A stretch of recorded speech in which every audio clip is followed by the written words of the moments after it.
भर्गो देवस्य धीमहि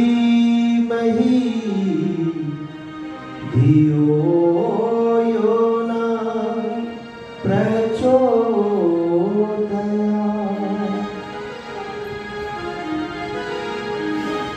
ईश्वर महिमा गाए जा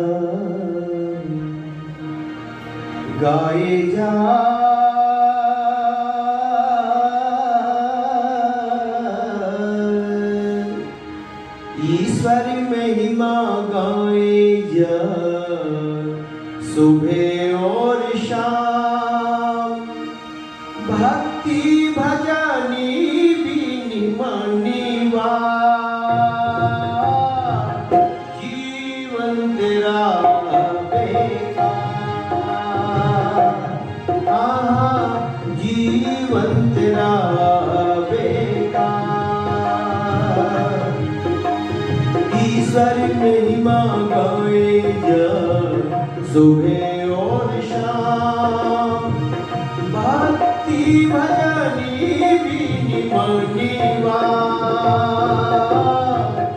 जीवन तेरा बेकार,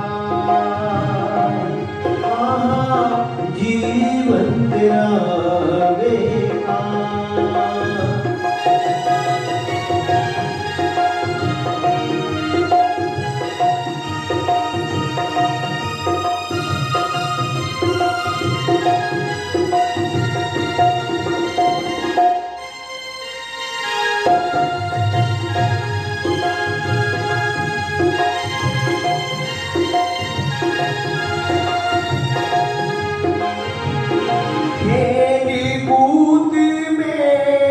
बचपन गवाया आई जवानी तू इतराया। खेल कूद में बचपन गवाया आई जवानी तू इतराया। कुछ ना किया यूं ही किया, ना किया यूं ही किया। विषयों में जो फंस गया तो जीवन तेरा बेकार, जीवन तेरा बेकार। ईश्वर महिमा गाए जा सुबह और शाम। भक्ति भजनी बिन मानिवा जीवन तेरा बेकार, जीवन तेरा बेकार।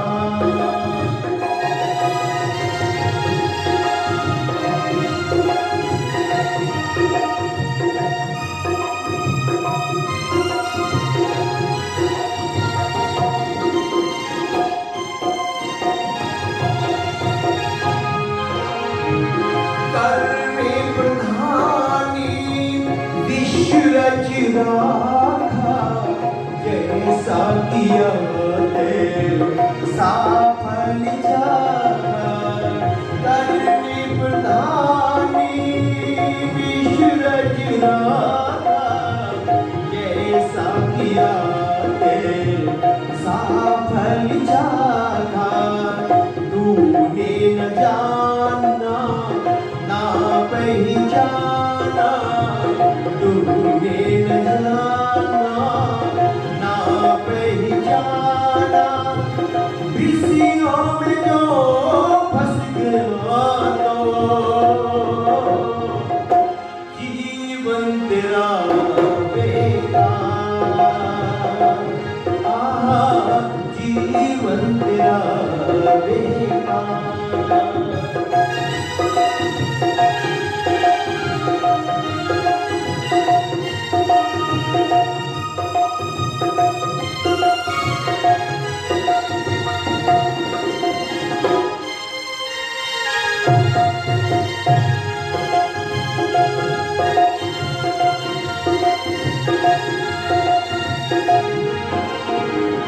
झूठे जन के झूठे सारे तजी करिया जा प्रभु के तारे।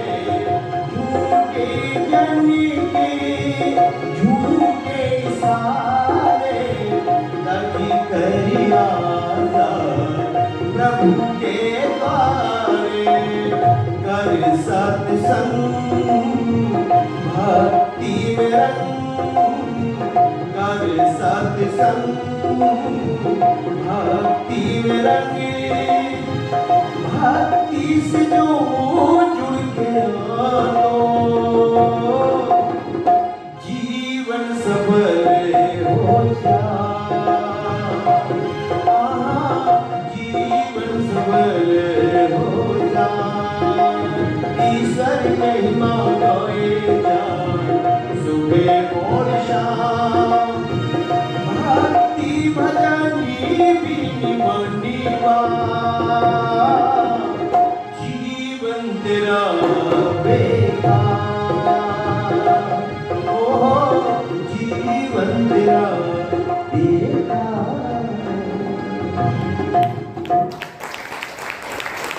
इस कार्यक्रम में आगरा से समागत आर्य जगत के बड़े सम्मानित विद्वान श्रद्धेय आचार्य हरिशंकर अग्निहोत्री जी, उनका हृदय से सम्मान है। इस समाज के गौरव और प्राण आर्य समाज और महर्षि दयानंद के लिए इनके दिल में बड़ी श्रद्धा है और अपने सिद्धांत के बहुत परिपक्व है, उसमें कहीं समझौता नहीं करते। पिता तुल्य श्रद्धेय हमारे जगदीश प्रसाद जी गुरेरा जी प्रधान जी, उनके लिए जोरदार ताली बजनी चाहिए। साथ में हमारी माता जी के लिए भी बजा दें। माँ के बिना तो काम अधूरा है। माँ माँ होती है, उनका प्रेम इसमें और भी कई माताओं ने बड़ा प्यार दिया है। हमारे आज समाज के मंत्री जी और उप मंत्री, उप प्रधान, कोषाध्यक्ष महोदय, संरक्षक महोदय, समस्त पदाधिकारी सेवा के काम में लगे हमारे भाई राजेश जी और हम सबको भोजन दे रहे हैं, उनका भी धन्यवाद है। हमारे इस आर्य समाज के बड़े सुयोग, समझदार, सरल, पवित्र जीवन के धनी, इस तरह के धर्माचार्य समाजों में बहुत कम मिलते हैं। जिस तरह से ऐसी समाज भी कम मिलती है। हाँ, और ऐसी समाज भी नहीं मिलती है। मैं तो बहुत वर्णन करता हूँ आपकी समाज का।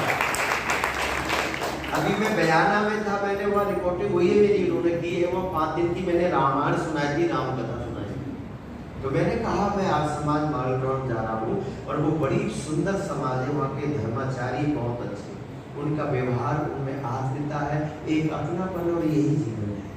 जिंदगी ऐसी बना जिंदा रहे दिल सा। और जब यहाँ से चला जाए दूसरी जगह तो लोगों को याद आना चाहिए, हमारा व्यवहार, हमारा व्यक्तित्व लोगों को प्रभावित करे।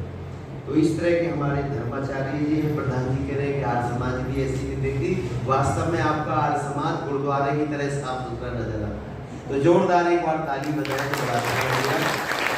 और इस हाल में और अच्छे हाल में बैठे हुए धर्म के अभिलाषी भक्त पुरुषों, भक्ति शक्ति श्रद्धामयी मात शक्ति पवित्र आत्मा, आपने बहुत अच्छे कार्यक्रम को सुना है। और आज का विषय है गृहस्थ आश्रम। मैं गृहस्थ आश्रम पे 2-3 दिन लगातार बोल सकता हूँ। मैं लगभग 7 दिन की कथाएं भी सुनती मेरी पिछले, अब अगले में राजस्थान में मेरी 7 दिन की कथा रखी उन्होंने जनवरी में है, वो सुजानगढ़ में उधर होगी, आचार्य सोमदेव जी भी रहेंगे वहाँ पर। तो आइए, गृहस्थ आश्रम एक श्रेष्ठ आश्रम है और एक ज्येष्ठ आश्रम है, बड़ा सुख शांति का और आनंद का आश्रम है, जिसमें सारी कामनाएं पूरी होती है। आप गृहस्थ में जाओ, कल हम प्रधान जी की यहाँ पे रसमलाई खिलाई, माता जी ने एक और बढ़िया पदार्थ बनाया था, खाकर देखा लगे कि एक बार और मिल जाए कटोरी तो और मजा आ जाए।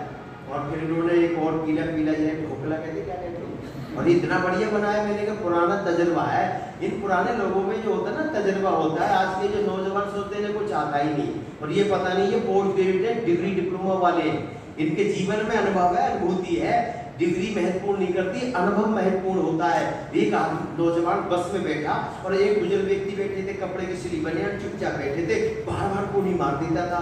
बुजुर्ग ने कहा भाई मैं भी कभी जवान था, चली गई जवानी, ये बड़ी बेवफा होती, किसी पर रहती नहीं है। तो ठीक से बैठ जा बेटे, तू बहुत परेशान कर रहा है, कुछ पढ़ा लिखा है अनपढ़ है? बोले पढ़ा लिखी बात करता बाबा, मैं तो डबल एमए कर रहा हूँ। तो बाबा ने कहा भैया मैं ये नहीं जानता, ये बता कितने पास है? पहले पूछते क्या दर्जा पास, 3, 4, 5, 8 में तो बड़ी सर्विस पाते थे। तो बोला 16वीं में। बाबा ने कहा बाप रे बाप, तू तो 16वीं पास है, मैं तो उसका सुना भी नहीं। तो वो कहता बाबा तू, तो बाबा ने 2 उंगली उठाई, बोले 2 ही दर्जा पास। तो वो नौजवान कहता 2 दर्जा पास, 2 ही दर्जा पास कर पाया, बोले 2 में ही काम चल गया। बाबा ने कहा बड़ा घमंड है इसको, 16वीं में निकाल दो। ये है तजुर्बा बुजुर्गों के पास। पहले लोग कहते हैं कि आमले का खाया और बुजुर्गों का समझाया, ये हमेशा बात बताओ। आज लोग बुजुर्गों के पास बैठना पसंद नहीं करते। अरे उनके पास बैठो, अनुभव अनुभूति, कोई माताओं के पास बैठो, नौजवान मेरी बहनें बैठे उन माताओं के पास, उन तजुर्बा दो गृहस्थ में रहने का तरीका सलीका। बाबा ने कहा तू 16वीं में? जी। कुछ बताया था? बोले 1 नहीं 100 पूछ। बाबा ने पूछूंगा पर शर्त है क्या? कोई बात मैंने तुझसे पूछी, तुझे जवाब नहीं दे मिला, तुझे देने पड़ेंगे 1000 रुपए, और तूने मान लो मुझसे पूछ लिया तो भाई मैं तो केवल 200 रुपए दूंगा, मैं तो 2 ही दर्जा पास हूँ। तो इसे तो आगे पे घमंड था। बोले पूछ बाबा। बाबा ने कहा जिसकी 3 आंखें 72 पैर है, ऐसा जानवर किस देश में पाया जाता, उसका नाम बता दिया। अब पड़ गया चक्कर, भूगोल खगोल ढूंढे दिमाग में। बोले बाबा क्या? अरे जिसकी 3 आंखें 72 पैर है, ऐसा जानवर किस देश में पाया जाता है, उसका नाम बताओ।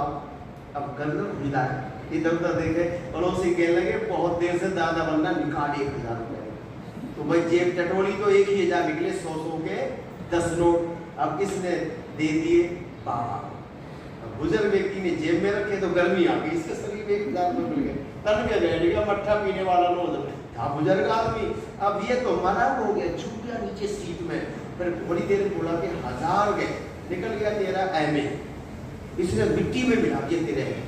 पर मैं पूछ तो लूं, मैं भी किसी से 1000 वसूल करूंगा। तो धीरे से दादाजी हाँ मैं तो नहीं बता पाया, 1000 दिए, आप बताओ इसका नाम क्या है, किस देश से पाया जाता है? बाबा ने देर नहीं दी, 100 के 2 नोट निकाले और इसके हाथ पे रखकर कहा पता मुझे भी नहीं हो।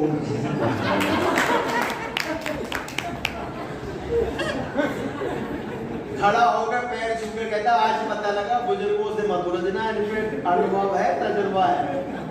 तो मेरी माँ में तजुर्बा है, अनुभव है, बहुत अच्छा। कोई आदमी अगर बाबा के यहाँ चला जाए, मेरे लिए रसमलाई खाने गया एक के यहाँ, मित्र ने कहा इतनी रात में क्यों आए? बोले गाड़ी लेट हो गई। बैठाला, बोले पानी पिलाए, बोले रोटी, बोले उल्टी बात करता है, इतना लेट क्यों आया, इतनी देर में क्यों आया, भोजन का आएगा? आज तो उल्टा ही बोल रहा है, मैं तो पछता रहा हूँ तेरे पास आने से। बोले नहीं मैं ही बनाऊँ।